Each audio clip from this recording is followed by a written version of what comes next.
It's all very well talking about the luxury of more space, but what happens in your own games when you get less space, when you get trapped in a cramped position? This is going to crop up quite a lot, especially with black, and more than likely when you're playing a skilled white opponent. The advantage of the first move in chess really does mean something, and in the hands of good players they can quite often put you under pressure with sharp opening lines, and maybe you'll find yourself in a cramped position from time to time. What should you do then? Well, all the considerations we've touched on when talking about defence apply here. Patience is the key. The eye for counterplay is so important. Economy when lacking in space is very important too. Look to exchange pieces and seek to fight back at the earliest possible opportunity. All these things are important, and gain some space of your own, of course. An active plan, I would say, is crucial, and fighting back. This is the philosophy I want to put across to you. It's very important not just to sit there in chess and be meek. Don't just take it. You've got to go for counterplay and give it back. Now, in the following game I'm going to show you, which comes from the Las Palmas Open in 2005, it's a game between a guy called Abel Diaz and Daniel Ortega. In this game, black seems to get a cramped position out of the opening.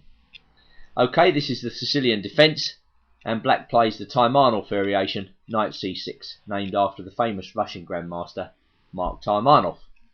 White immediately goes ahead and establishes an advantage in space with the help of threats such as knight d6 check. Black takes away that idea, but now white gets a bind on the centre with c4. The idea is that these two pawns cramp back a little bit and stop him from breaking free. This is called the Maroczy bind, again named after a famous Hungarian grandmaster. Well, it doesn't seem to matter to black that he's operating with 3 ranks to 4. He pushes the white knight back to what looks like an uncomfortable square on a3, and then just continues patiently with development, not making things worse, just seeking to get his pieces out on 3 rows. Castles, and now a remarkable move in its own way, knight to b8. You wouldn't think that after the knight had come to c6, black would be able to play that knight to b8 so early. But this move is based on concrete considerations. Firstly, black is attacking the pawn on e4, so he does have some active plan in mind. And when white plays f3 to defend the pawn, black immediately regroups with knight bd7. Now the knight on d7 has more perspectives than the knight on c6, and is eyeing up 2 active squares on c5 and e5. Moreover, white is in no position to attack black immediately, and well, white is being asked to find a good plan, which Diaz tries to do by playing his queen to c2, black castles, and now rook fd1. Rook comes to c8, rook d2, queen c7, and now rook to c1. Well, by using any normal positional yardstick, you would have to say that white is slightly better. The question is, where does he go from here? Black has no weaknesses.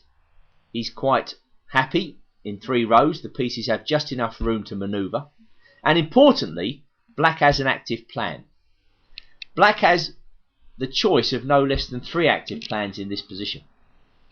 The first 2 are concerned with pawn breaks.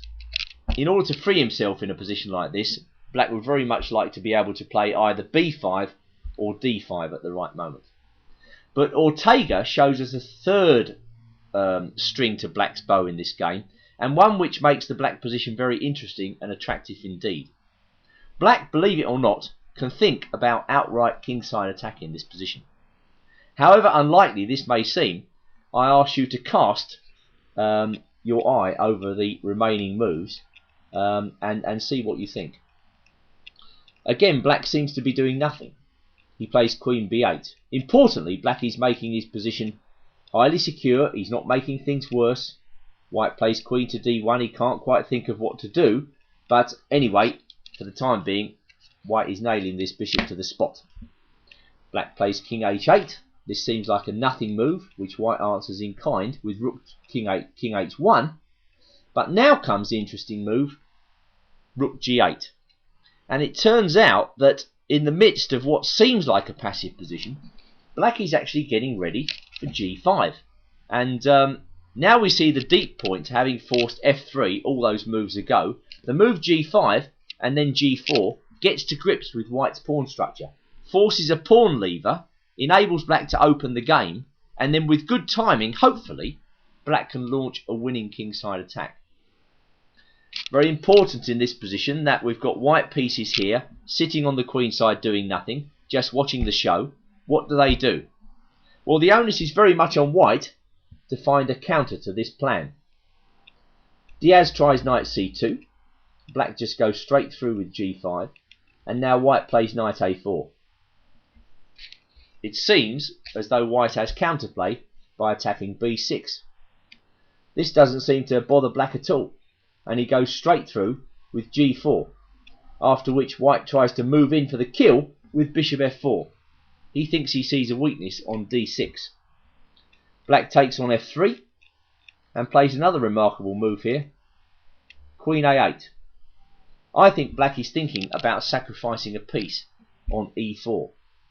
For instance, if white goes bishop d6 in this position, I wonder whether black can't go knight takes e4 straight away. And it's remarkable how quick the black attack is. If bishop takes e7, knight f2, believe it or not, is checkmate.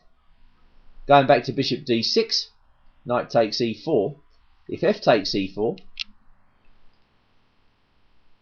bishop takes e4 check. And again, this is a disaster for white.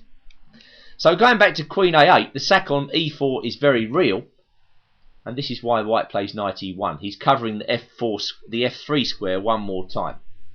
But again, black is able to move in with bishop takes e4.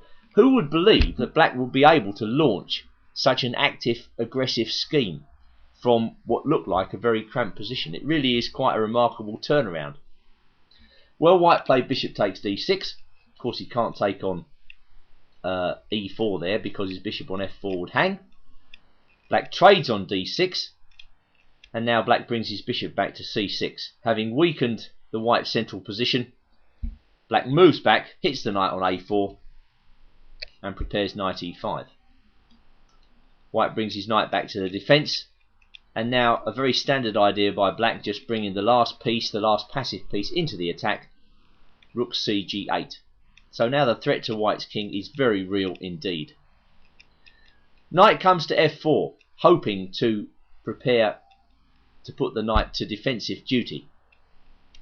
Knight to g4, threatening checkmate on f2, which white defends himself against with queen f1. Knight ge5. Now there's a significant weakness on e4, on f3 to defend, which white can only find rook takes c6 to play against. Of course, this can only be a temporary solution. Of course, the bishop was very strong there. It can only be temporary because when black takes on c6, not only does black have the attack now, he's material ahead. White was hoping that knight e4 would bail him out. No such luck, as f5 continues to batter away at white's position. Of course, white's problem is he's defending, he's got no counterplay. We see these themes coming through all the time in these games. Knight drops back to g3 to cover the g file. Knight f6. Another one joins the party. Knight eg4. Again, this is very horrible for white to have to defend himself against. He tries knight h5. Off comes the knight. And now rook comes into g5. And seeing no counterplay and being significant amounts of material behind, white decided to resign this position. It will be child's play for black to penetrate on the g file. So that was a very good illustration by black on how to break free of what looked like a seemingly cramped position. To repeat, when you're cramped, look for active counterplay. At every stage, seek to gain some space yourself, if this is possible. Be patient, be alert to any chance that comes your way. If you follow this formula, you can defend cramped positions successfully.